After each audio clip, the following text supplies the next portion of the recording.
Vamos se colocar em pé, igreja. Vamos orar. Vamos pedir para Deus falar conosco nesta noite. Fala para o teu irmão, para a tua irmã aí, ó. Agora não fala mais comigo. Fala para ele, fala. Agora não fala mais comigo, porque quem vai falar comigo é o Senhor. Aleluia.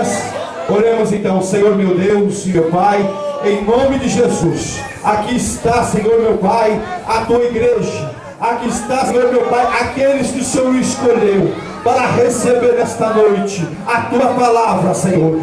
Usa a tua filha como vaso, como instrumento. Fala aquilo, Pai, segundo o que o Senhor quer falar, não aquilo que nós queremos ouvir. Em nome de Jesus, o Senhor tem liberdade para curar, para fazer segundo a tua vontade. Repreende, ó Pai, tudo aquilo que for contrário à tua palavra, em nome de Jesus. Amém.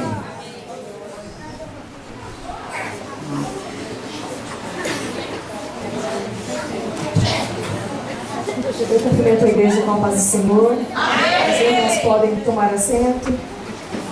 Eu louvo a Deus por esta oportunidade, por estar aqui juntamente convosco esta noite. Agradeço o convite do pastor Reinaldo, missionária Késia.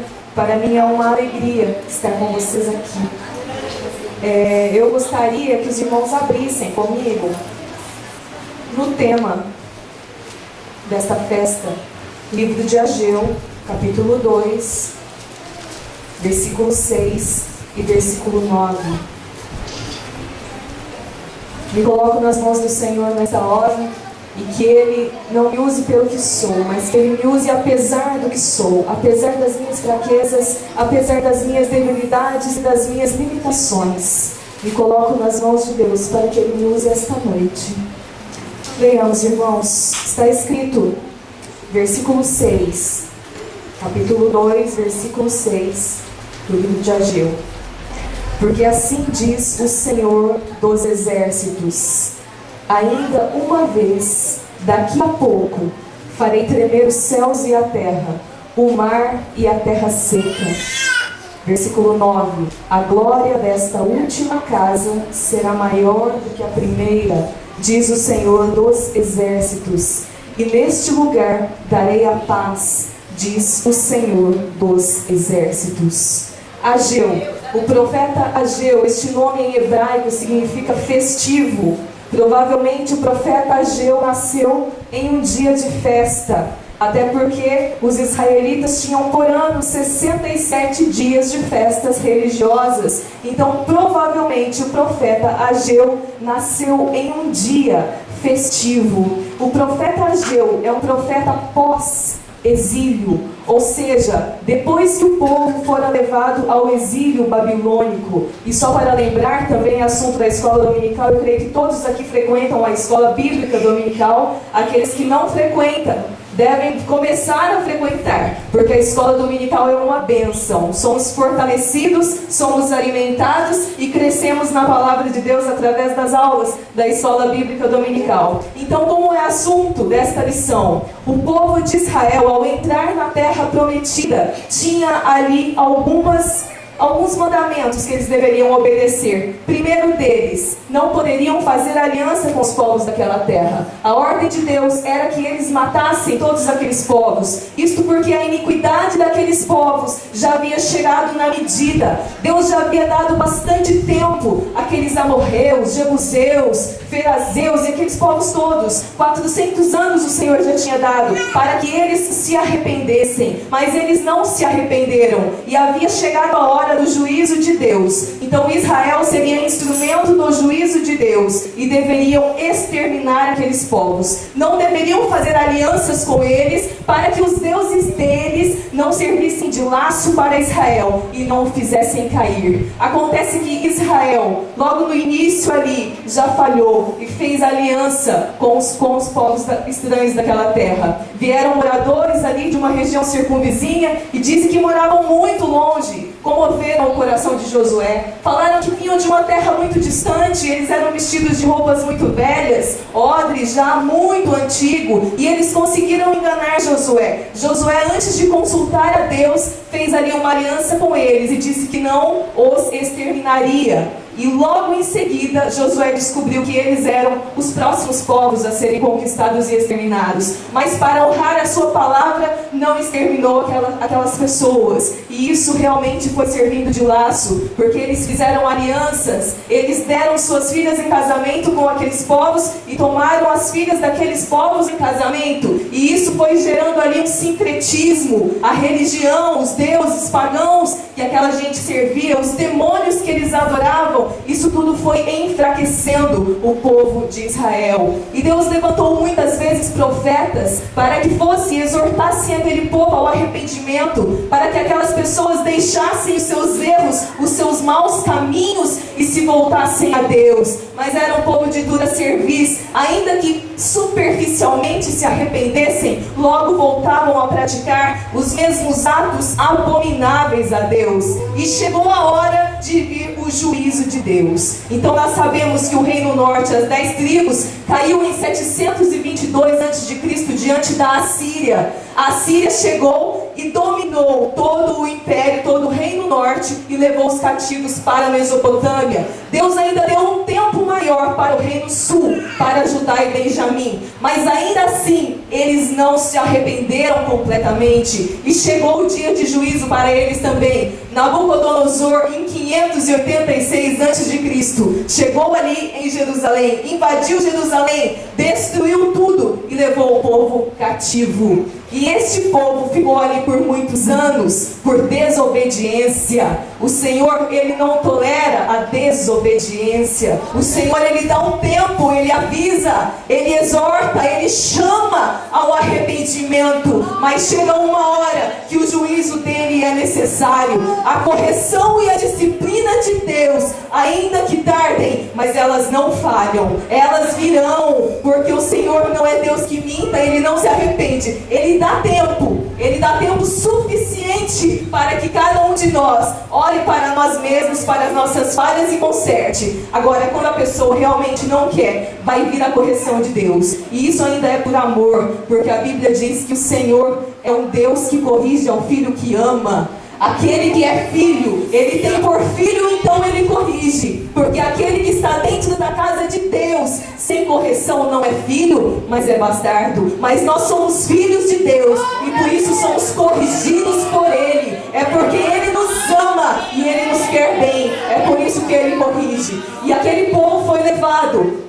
O povo de Judá e de Jerusalém foi levado cativo para a Babilônia e ali ficou durante muitos anos. Segundo a profecia de Jeremias, ficariam 70 anos. Mas a misericórdia de Deus foi grande e logo em 536 a.C., 50 anos após eles serem levados, o império babilônico caiu diante do império medo-persa. Isso está relatado lá em Daniel capítulo 5, uma das referências. O filho de Nabucodonosor, Belsazar, estava ali dando uma festa, estava ali se regozijando com os seus amigos e mandou que trouxessem os bens, os copos, as taças da casa do Senhor, para que eles bebessem vinho e ali se alegrassem. Isso foi feito. E quando eles estavam no apogeu da festa, profanando os objetos consagrados ao Senhor, apareceu uma mão na parede e essa mão escreveu algumas palavras e o semblante do rei Belsazar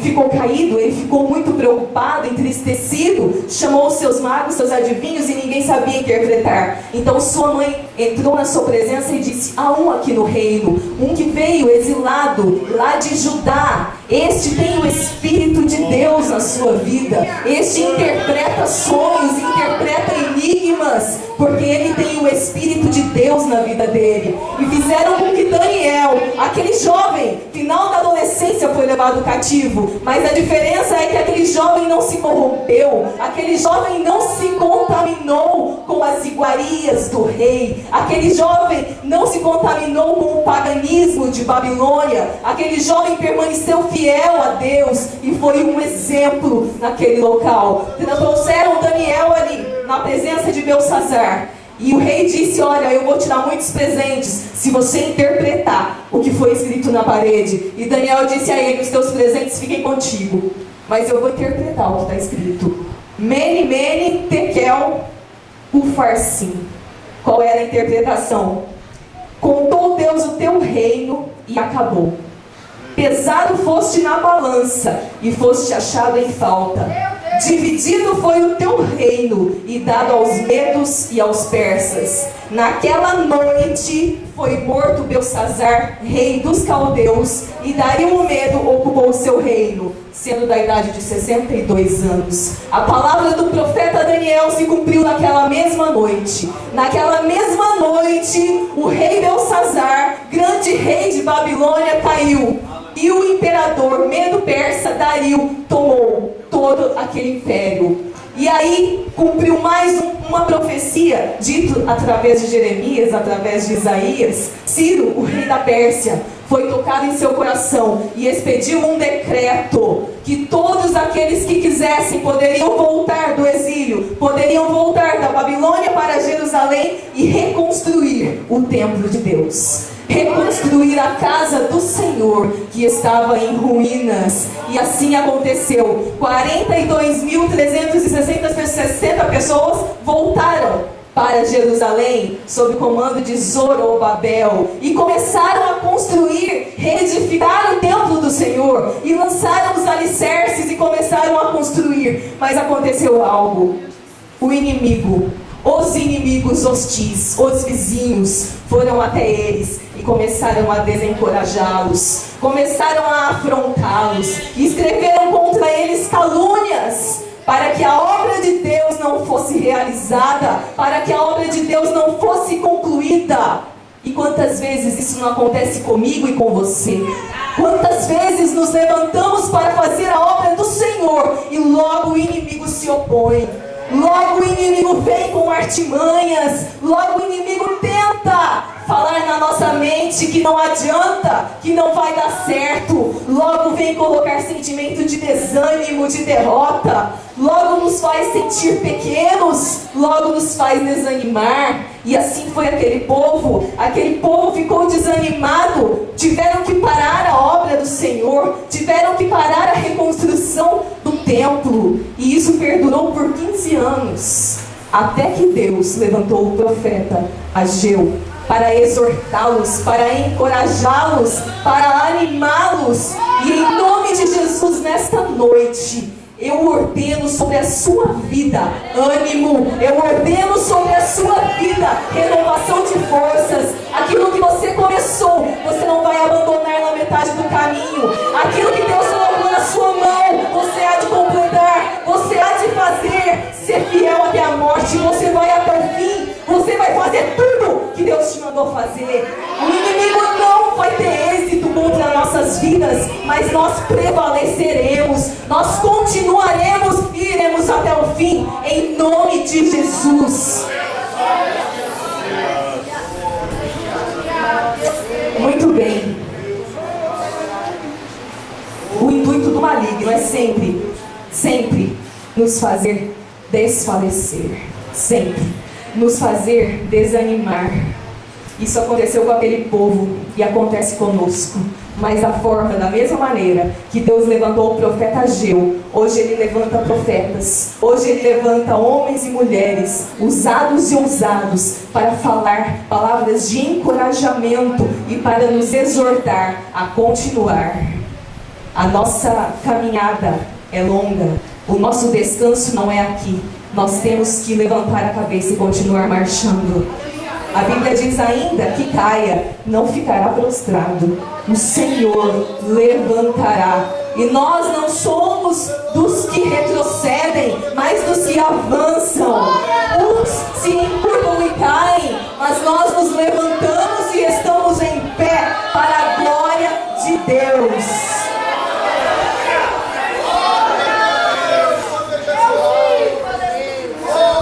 O ministério de Ageu durou 4 meses, mas foi um ministério eficaz, porque debaixo da palavra dele, as pessoas recobraram ânimo e voltaram a construir o templo do Senhor.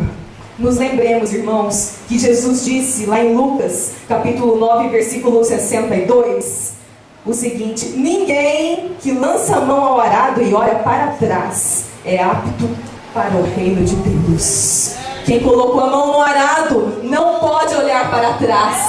Quem colocou a mão no arado que continuar marchando e olhando para frente. Tem que continuar com o foco certo, olhando para Jesus, que é o autor e o consumador da nossa fé. Quem colocou a mão no arado não tem a opção de sentar para descansar, mas tem que prosseguir, porque os que esperam no Senhor renovarão as suas forças, subirão com asas como águias, correrão e não se cansarão.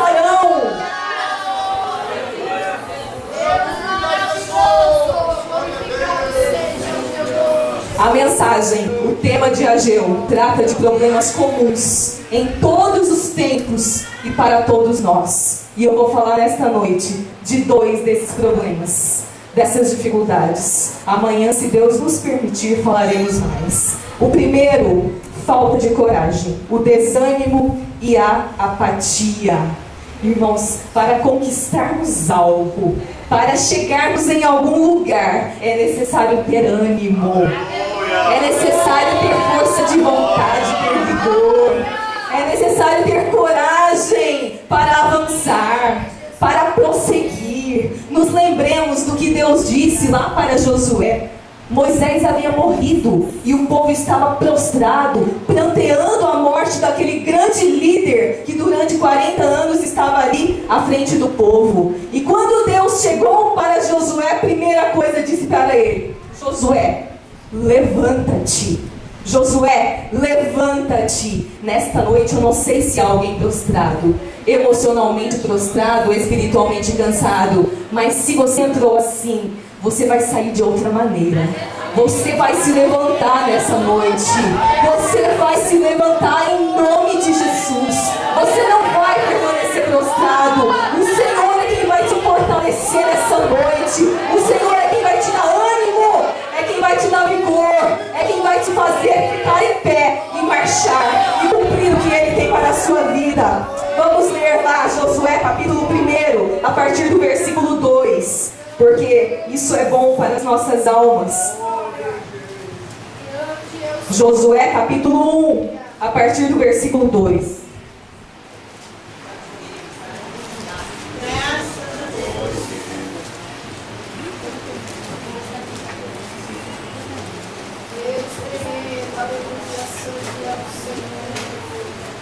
Assim está escrito: Moisés, meu servo, é morto. Levanta-te, pois, agora, passa este Jordão, tu e todo este povo, para a terra que eu dou aos filhos de Israel. Quer vencer? Quer conquistar? Levanta e passa esse Jordão, passa essa dificuldade, passa essa prova, com coragem, com intrepidez e com ousadia, porque é o Senhor quem nos sustenta. Todo lugar que pisar a planta do vosso pé, vou tenho dado, como eu disse a Moisés. Desde o deserto do Líbano até o grande rio, o rio Eufrates, toda a terra dos heteus, até o grande mar para o poente do sol, será vosso termo. Ninguém te poderá resistir todos os dias da tua vida. Como fui com Moisés, assim serei contigo. Não te deixarei, nem te desampararei. Essa promessa Jesus ratificou. Ele estaria conosco todos os dias até a consumação dos séculos. Ele jamais nos deixaria, Ele jamais nos deixará, tampouco nos abandonará. Tão somente, versículo 6, esforça-te, tem bom ânimo, porque tu farás a este povo herdar a terra que jurei a seus pais lhes daria. Tão somente esforça-te. Diga para a tua alma nesta noite: esforça-te, tem bom ânimo, para teres o cuidado de fazer conforme toda a lei que meu servo Moisés te ordenou. Dela não te desvies nem para a direita nem para a esquerda, para que prudentemente te conduzas por onde quer que andares. Olha o segredo aqui: meditar nas palavras de Deus, obedecer a palavra do Senhor, não nos desviar nem para a direita nem para a esquerda. Não se aparte da tua boca o livro desta lei, antes medita nele de dia e de noite, para que tenhas cuidado de fazer conforme a tudo quanto nele está escrito, porque então farás prosperar o teu caminho e serás bem sucedido. Não te mandei eu? Esforça-te, tem bom ânimo, não temas nem te espantes, porque o Senhor teu Deus é contigo por onde quer que andares. Quantos recebem esta palavra nesta noite? Esforça-te, tem bom ânimo, o Senhor é contigo por onde quer que andares. Ser valente, meu irmão, ser valente. Não existe um hino na harpa que diz ser valente na batalha contra o mal. Ser valente, segue em marcha triunfal. Ser valente, olha o alvo que é Jesus.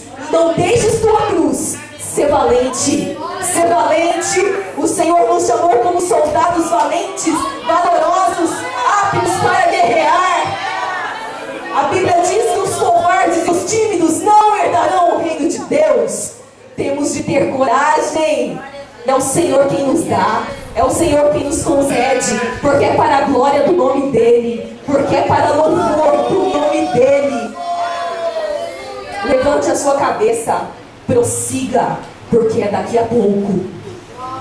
É daqui a pouco. Aquilo que você espera, aquilo que você aguarda, a sua esperança não ficará frustrada, é daqui a pouco. Não é o tema deste evento, daqui a pouco. Daqui a pouco. Daqui a pouco o Senhor fará na sua vida algo que para você é impossível. Daqui a pouco.